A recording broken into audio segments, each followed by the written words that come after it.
ओम नमो भगवते वासुदेवाय।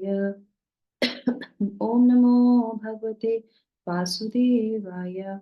ओम नमो भगवते वासुदेवाय। ओम अज्ञानतिमिरान्धस्य ज्ञानाञ्जनशलाकया चक्षुरुन्मीलितं येन तस्मै श्रीगुरुवे नमः। नमः ॐ विष्णुपादाय कृष्णपृष्ठाय भूतले श्रीमते भक्तिवेदान्त स्वामिन् इति नामिने। नमस्ते सारस्वते देवे गौरवाणी प्रचारिणे निर्विशेषा शून्यवादी पाश्चात्य देश तारिणे। जय श्री कृष्णा चैतन्य प्रभु नित्यानंदा श्री अद्वैत गदाधरा श्रीवासादि गौर भक्तवृंदा। हरे कृष्णा कृष्णा कृष्णा हरे हरे, हरे रामा राम रामा हरे हरे। जगत गुरु शिला प्रभुपाद की जय। भगवत वाणी भगवत गीता जी की जय। गुरु महाराज की जय। हरे कृष्णा।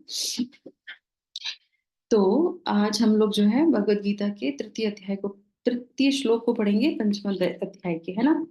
तो अर्जुन के प्रश्न से ये अध्याय प्रारंभ होता है ना। कृष्ण भावना भावित कर्मयोग, तो ये कर्मयोग की ही है, पर ये उच्चतर स्तर का कर्मयोग इसमें बताया जा रहा है। जो परफेक्शन ले लेते हैं भक्ति योग में और कर्म में, उनके बारे में ये अध्याय डिस्क्राइब करता है। ठीक है। तो आज हम लोग लेंगे श्लोक संख्या 3, है ना। तो आपने देखा था कि अर्जुन ने जो है प्रश्न किया था 1 2, उसके बाद 2 से भगवान ने बोलना प्रारंभ किया था। और आप यहाँ पे और भगवान जो है क्लियर करेंगे, है ना। तो पिछली बार भी हमने जाना था कि कैसे हम लोग जो है वैराग्य तो ले लेते हैं। तो कौन कौन से वैराग्य होते हैं? एक फल्गु वैराग्य होता है, एक युक्त वैराग्य होता है ना। तो हमें कौन सा वैराग्य रखना चाहिए? युक्त वैराग्य। जो भी हमारे पास है उसको भगवान को समर्पित करते हुए वैराग्य लेना। ठीक है ना।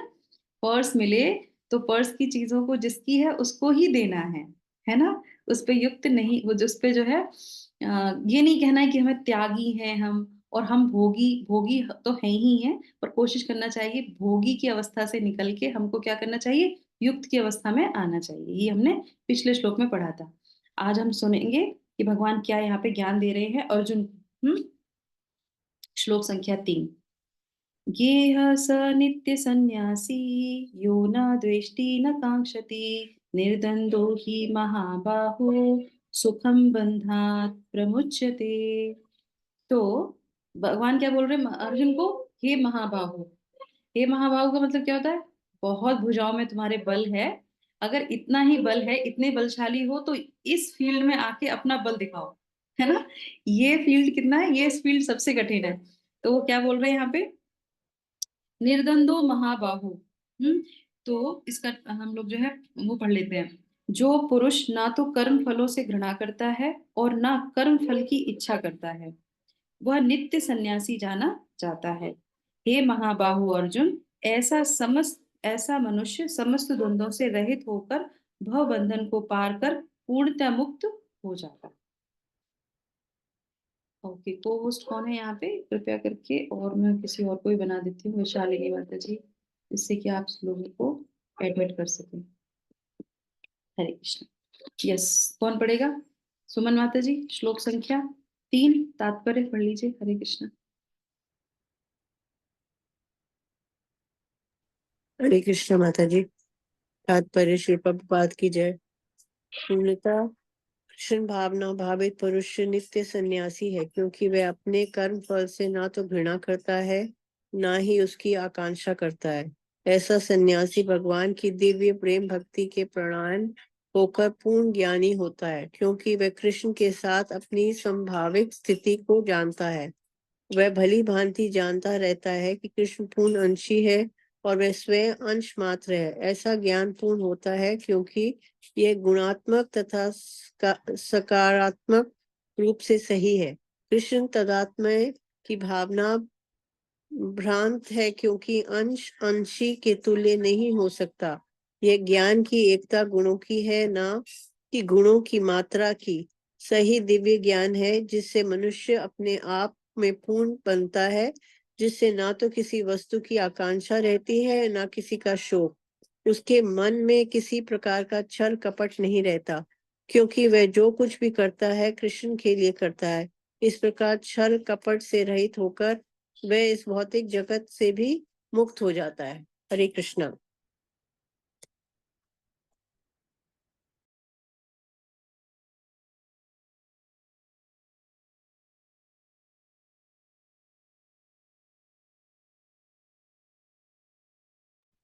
माता ji, you are on mute. Hare Krishna. Sorry माता जी। तो किसी भी योग की पूर्णता कब होती है? जब हम वो व्यक्ति ये जान लेता है कि सब कुछ सार जो है भगवान से जुड़ना ही होता है। तो शुरू में सांख्य योग हो, कर्म योग हो, ज्ञान योग हो, बुद्धि योग हो, कोई भी योग हो, उसकी पूर्णता कब है? जब भगवान के हम अंश हैं और जो है उनसे उनकी सेवा से ही सारा जो है हमको यहाँ से मुक्ति मिल सकती है। ये है पूर्णता हर एक योग की। ठीक है। हरे कृष्ण। तो इस तरीके से यहाँ पे भी अर्जुन को वो बता रहे हैं, कह रहे हैं कि कैसे एक कर्म योगी जो है वो पूर्ण सही सन्यासी हो सकता है। कर्म योगी को पूर्ण सन्यासी की सही स्थिति जो है इस श्लोक में वो वर्णन कर रहे हैं, और कैसे वो मुक्ति प्राप्त कर सकता है। तो यहाँ पे वो उसके गुण बता रहे हैं। और जो भी वो कार्य करता है, तो कर्म योगी कैसे कार्य करता है? कर्म योगी जो कार्य करता है इसमें कृष्ण भावनामृत में, तो वो जो भी कार्य करता है वो हृदय शुद्ध करने के लिए करता है।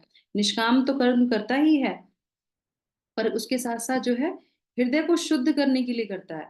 ठीक है ना?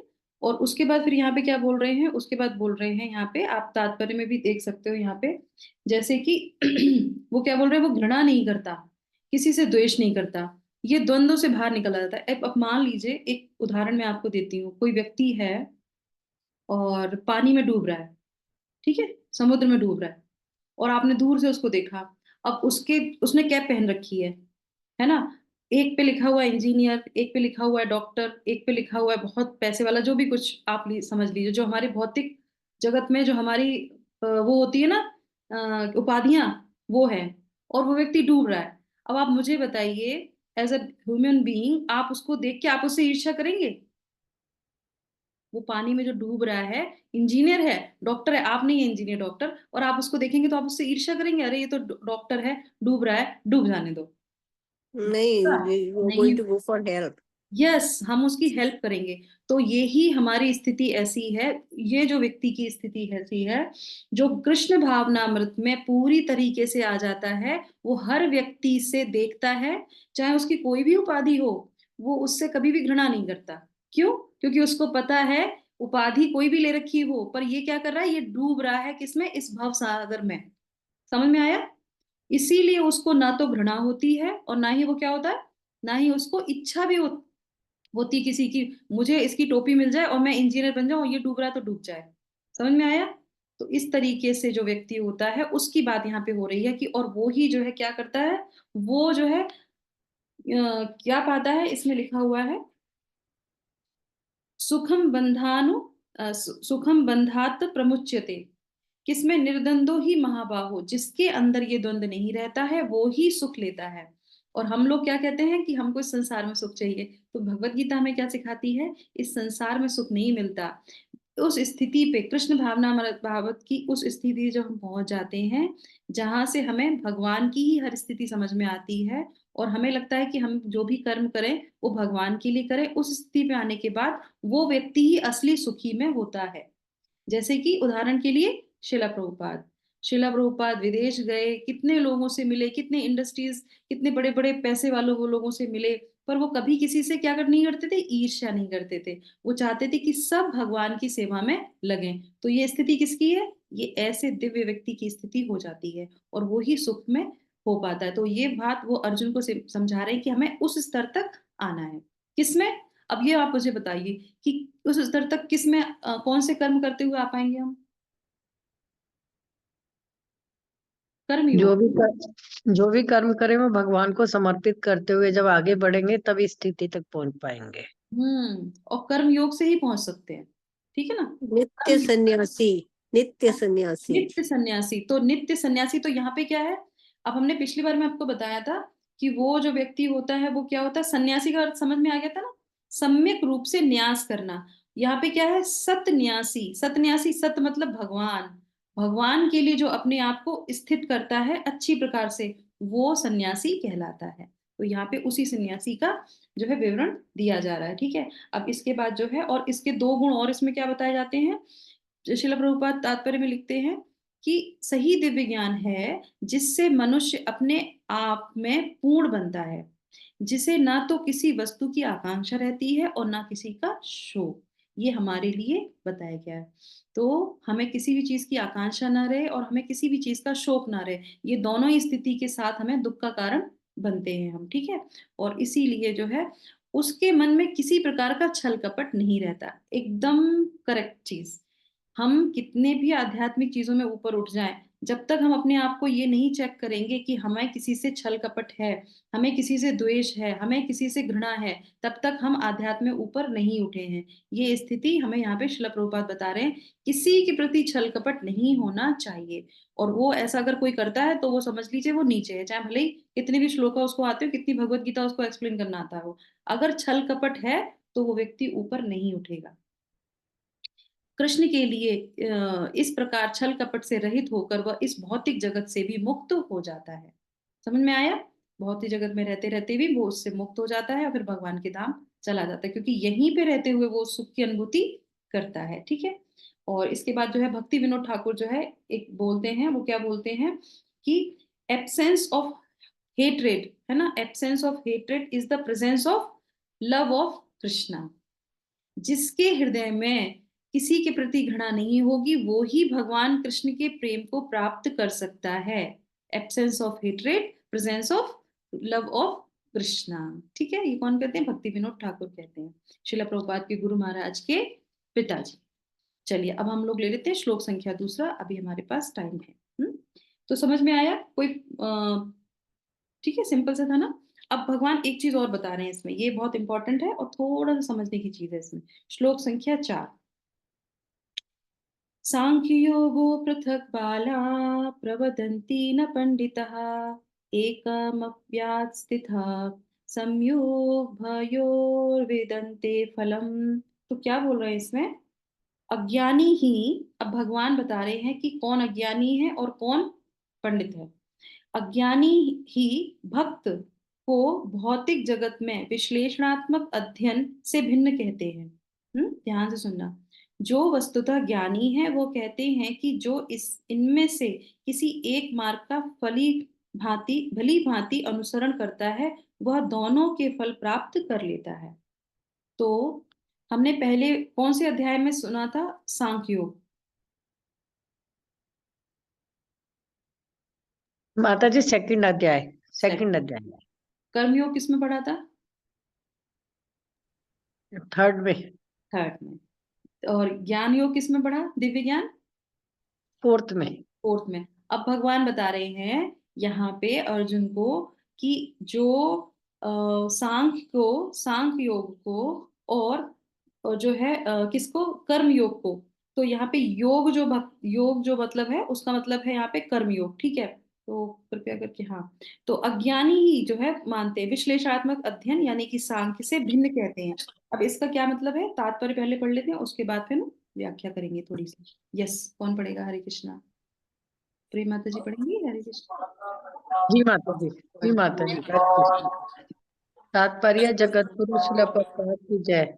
भौतिक जगत, भौतिक जगत के विश्लेषणात्मक अध्ययन यानी सांख्य का उद्देश्य आत्मा को प्राप्त करना है। भौतिक जगत की आत्मा विष्णु या परमात्मा है। भगवान की भक्ति का अर्थ है परमात्मा की सेवा है। एक विधि से वृक्ष की जड़ खोजी जाती है और दूसरी विधि से उसको सींचा जाता है। सांख्य दर्शन का वास्तविक छात्र जगत के मूल अर्थात विष्णु को ढूंढना है और फिर पूर्ण ज्ञान समेत अपने को भगवान की सेवा में लगा देता है। अतः मूलतः इन दोनों में कोई भेद नहीं है, क्योंकि दोनों का उद्देश्य विष्णु की प्राप्ति है। जो लोग चरम उद्देश्य को नहीं जानते वे ही कहते हैं कि सांख्य और कर्मयोग एक नहीं है, किंतु जो विद्वान है वह जानता है कि इन दोनों भिन्न विधियों का उद्देश्य एक ही है। हरे कृष्ण। थैंक यू माता जी, हरे कृष्ण। तो ये भगवान यहाँ पे क्यों बोल रहे हैं, सांख्य योग और कर्म योग अलग है या एक है? अब आप मुझे बताइए। पढ़ लिया ना तात्पर्य, आप मुझे बताइए एक है या अलग है? अलग है तो क्यों, माता और एक है तो क्यों है? माता जी एक ही है। एक ही है। क्योंकि जी हम्म। माता जी, हम्म। वो मैं वो कैसे? हाँ, उसका कारण है माता जी, सांख्य योग हमें बताता है आत्मा के बारे में, आत्मा का सूक्ष्म ज्ञान बताता है। और कर्म योग भी जो है हमें भगवान से जोड़ता है, मतलब तो दोनों का ही संबंध भगवान से संबंधित है। वेरी नाइस, बहुत बढ़िया। तो सांख्य योग हमने सेकंड चैप्टर में पढ़ा था, उसमें अच्छे से भगवान ने 10 श्लोकों में, 10 क्यों, 10 श्लोकों में उन्होंने आराम से बताया था, 11 से लेके 30 तक, कि कैसे हम आत्मा शरीर से पृथक है। ठीक है। अब अब ये मुझे बताइए, एक प्रश्न यहाँ पे उठता है ऐसे ही, कि कुछ लोग कहते हैं ये सांख्य योगी है, ये कर्म योगी हैं, ये ज्ञान योगी हैं, ये भक्ति योगी हैं, तो ऐसा क्यों? फिर वो अलग अलग कैसे हो जाते हैं? जब सब कुछ एक ही है तो वो अलग अलग कैसे हो गए? बोलते ना, ये सांख्य योगी हैं, ये कर्म योगी हैं, ये ज्ञान योगी हैं, तो क्यों हो जाते हैं बताइए? इस चीज को अगर तो समझ लेंगे ना तो समझ में आ जाएगा। हाँ बताइए, प्रयास क्योंकि कीजिए। उनकी उनकी सोच उस तरीके से बन जाती है, जैसे कि some people are only Mayavadi because their thought process is only linked to Mayavad, materialistic nature के हैं और materialistic रहेंगे until and unless a person gets complete knowledge and has a synopsis of how the world is actually going as per Bhagavad Gita, he fails to understand what is the reality of life. Correct. तो जैसे माता जी ने बताया कि वो जैसे मायावादी हैं तो मायावादी ही रहेंगे, तो वो रहने का मतलब क्या है? यहाँ पे योगी जब शब्द मिलता है, भगवद गीता में कहीं नहीं लिखा सांख्य, उसमें क्या लिखा है? सांख्य योग, भक्ति योग, कर्म योग। तो कोई भी फिलॉसफी हो, चाहे वो कर्म का सिद्धांत हो, सांख्य का सिद्धांत हो, या ज्ञान का सिद्धांत हो, ठीक है, तो सिद्धांत कोई भी हम फॉलो करें, अगर उसका आखिरी चरण भगवान से कनेक्ट होना हो गया तो वो योग कहलाएगा। और अगर नहीं हुआ तो क्या होगा? उसी फिलोसफी में वो रह जाएगा। जैसे सांख्य उसने शुरू किया, एनालिटिकल स्टडी होती है ना, एनालाइज करते हैं सब कुछ, अलग अलग पृथक पृथक करके उसको देखते हैं, चेक करते हैं, और वो चेक करने में वो चेक ही करता रह गया, वो भगवान तक पहुंचा ही नहीं, तो वो क्या होगा? वो सांख्य फिलोसफी में ही रह गया। समझ में आया? कर्म है, तो कर्म करते करते करते करते, जैसे अभी बोला कि कर्म की पूर्णता कब है? जब वो हृदय को शुद्ध करे। वो सिर्फ कर्म करे जा रहे हैं, अच्छे कर्म, बुरे कर्म, अच्छे बुरे कर्म छोड़ दीजिए, चलिए अच्छे कर्म, पुण्य कर्म, वो कर्म कर्म कर्म करते भगवान धीरे धीरे उसमें से चले गए। भगवान है, सामने है, पर फिर वो क्या हुआ? सारा कॉन्सेंट्रेट अपने ऊपर आ गया, कि ये कर्म करने से हमें ये मिलेगा, इससे हमें ये होगा, इससे होगा, तो कौन कौन सेंटर में आ गया? हम सेंटर में आ गए। तो वहां से भगवान चले गए, तो वो क्या होगा? सिर्फ कर्म ही हो गया। करेक्ट। इसी तरह से दिव्य ज्ञान, तो दिव्य ज्ञान अगर हमें कोई चीज ज्ञान मिलता है तो उसकी भी पूर्णता तब है जब वो हम भगवान के लिए कर सके, तो तभी वो योगी कहलाएगा, नहीं तो वो ज्ञानी रह जाएगा। समझ में आया? वो ज्ञानी ही रह जाएगा। ज्ञान तो बहुत है, आप देखेंगे समाज में इतने सारे लोग हैं, इतनी अच्छी भगवत गीता उनको आती है, पूरे शास्त्र कंठस्थ हैं, इतना, ये इस पे इतने क्विज करना, उतना क्विज करना, पर भगवान नहीं है कहीं सेंटर में, वो कोई नाम जप नहीं करते। पर हमारी स्थिति क्या है? हम लोग पहले भगवान का नाम लेते हैं और उसके बाद क्या करते हैं? भगवान ने जो उपदेश दिया है उसको समझने का प्रयास करते हैं। ठीक है। तो यहाँ पे जो शिला प्रभुपाद और भगवान कृष्ण समझाना चाहते हैं कि जो सांख्य योग है और जो कर्म योग है, वो दोनों का मार्ग एक ही है। पर अगर सांख्य योग सिर्फ वहीं पे रुक जाएगा, जो उसको सर्च रिसर्च करने में, तो क्या होगा? वो पूर्ण नहीं होगा। और कर्म योगी भी जो है, अगर भगवान तक नहीं पहुंचेगा तो वो पूर्ण नहीं होगा। तो यहाँ पे कह रहे हैं कि वो व्यक्ति बाला है। बाला मतलब क्या होता है? अल्प ज्ञानी, बच्चा होता है ना बाला, उसको पूरा ज्ञान नहीं होता, तो इसलिए वो कहते हैं वो ज्ञानी है जो इन दोनों को अलग समझता है। जो पंडिता है वो कहते हैं कि सारे मार्ग एक ही जगह आते हैं। ठीक है। तो इसमें से दो डिफरेंस जो है, इसमें सीधी सी एक चीज समझने वाली बात है, कि मान लीजिए जो एक सांख्य योगी है और एक जो है कर्म योगी है, यानी कि जो भगवान से जुड़ने का प्रयास कर रहा है, तो सांख्य योगी वो क्या करता है? पेड़ पेड़ की जड़ को देखता है पहले, जो प्रभुपाद बता रहे हैं यहाँ पे, पेड़ की जड़ को देखेगा, पेड़ को देखेगा, और उसके बाद फिर वो सोचेगा कि अब इसका क्या करना है। ठीक है। उसको पहले पेड़ दिखना चाहिए, उसको पहले जड़ दिखनी चाहिए। जो भक्ति में होता है, जो भगवान की तरफ जाता है, वो क्या करता है? वो पहले पेड़ को पानी डालता है ना? तो हम लोग क्या करते हैं? हम लोग पेड़ को क्या कर रहे हैं? पानी डाल रहे हैं कि पहले जड़ की खोज कर रहे हैं? पानी डाल रहे हैं। माता जी से हाँ हम लोग पानी डाल रहे हैं, तो दोनों में डिफरेंस एक ही है। वो क्या है कि एक व्यक्ति होता है, अब आप हम लोग इसको अपने आप से समझ सकते हैं, भगवान ने बोला कि ये दो तरीके के लोग होते हैं और ये दोनों चीजें एक ही में जाती हैं। पर इसको हमें समझना चाहिए कि हम इसको कैसे समझे कि हमारी स्थिति कहाँ है। तो कुछ लोग पहले अपने आप को सरेंडर करते हैं और फिर उसके बाद जो है उसको क्या करते हैं, उसकी खोज करना प्रारंभ करते हैं, मतलब उसको एक्सेप्ट करते हैं। First surrender, then accept. और दूसरे व्यक्ति कौन होते हैं, पहले वो जो है उसको क्या करते हैं, क्या करते हैं दूसरे लोग, just opposite. Accept and then surrender. हाँ, पहले एक व्यक्ति हो गया, पहले एक्सेप्ट करता है फिर सरेंडर करता है, और दूसरा सरेंडर करते हुए सब करता है। पहले अपने आप को भगवान से सरेंडर मतलब करेगा। हाँ सरेंडर कर पहचानेगा कि मतलब भगवान के बारे में पूरा ज्ञान लेना जैसे हम्म। I think. हाँ, तो वो पहले एक होता है जो पहले खोज करता है, सब चीजों को जानने के बाद फिर भगवान को समर्पण करता है, और एक व्यक्ति पहले समर्पण करता है फिर जानने का प्रयास करता है। तो ये अंतर हो गया सांख्य में और किसमें, कृष्ण भावना भावित जो कर्म योगी है वो। तो हमें उसमें कौन सी जगह जाना चाहिए, दोनों एक ही जगह है मार्ग, पर अगर वो उसमें ब्रेक लग गया तो क्या होगा, वो पूर्ण तक वहां तक नहीं जाएगा। तो इसलिए पहले हमें क्या करना चाहिए, खोज करनी चाहिए, सरेंडर करना चाहिए। समर्पण करते हुए खोज करनी चाहिए। हाँ, तो हम लोग अभी जो भगवत गीता पढ़ रहे हैं वो क्या कर रहे हैं, सांख्य योग है कि कर्म योग है, बताइए। कर्म योग माता कर्म योग। कर्म योग सांख्य योग नहीं है। नहीं नहीं। माता जी, पहले हमने सांख्य योग क्योंकि हमें अब तक तो कुछ पता ही नहीं था कि क्या है क्या नहीं, बस भगवान जानते हैं उसकी पूजा करते थे। अब पता लगा आत्मा पे पहले ध्यान देना चाहिए कि आत्मा क्या है, आत्मा को हमें कैसे शुद्ध करना है, कैसे आत्मा को मतलब पूरी तरह आत्मा, क्योंकि आत्मा ही हमें एक तरह से भगवान से, क्योंकि हमारे कर्म तभी अच्छे बनेंगे जब हम आत्मा को समझ जाएंगे और आत्मा के अकॉर्डिंग काम करेंगे। करेंगे, यस। तो आत्मा परमात्मा के बारे में हम लोगों ने द्वितीय अध्याय में भगवान ने अच्छी तरह इनको समझाया, इसीलिए कि इन चीजों को भी समझ लो। और उससे पहले शिला प्रभुपाद क्या करते हैं, वो सबसे पहले कहते हैं समर्पण। भगवत गीता जब स्टार्ट हुई तो पहला शब्द क्या था, समर्पण। पहले समर्पण करना है, उसके बाद जो भी ज्ञान आपको दिया जाएगा उसको आपको लेना है। ठीक है, तो ये हमारा सही विधि है। तो एक डायरेक्ट है, एक इनडायरेक्ट है। तो शिला प्रभुपाद क्या करते हैं, डायरेक्ट फॉर्म में हमको लेके जाते हैं, तुम्हें सब कुछ भगवत गीता में आएगा, आपको सांख्य योग, बुद्धि योग, ज्ञान योग, अष्टांग योग, इसके बाद अष्टांग योग आने वाला, वो तो और भी उलझा हुआ चैप्टर है, उसको तो समझना और भी मुश्किल है क्योंकि वो हमसे रिलेट ही नहीं करता।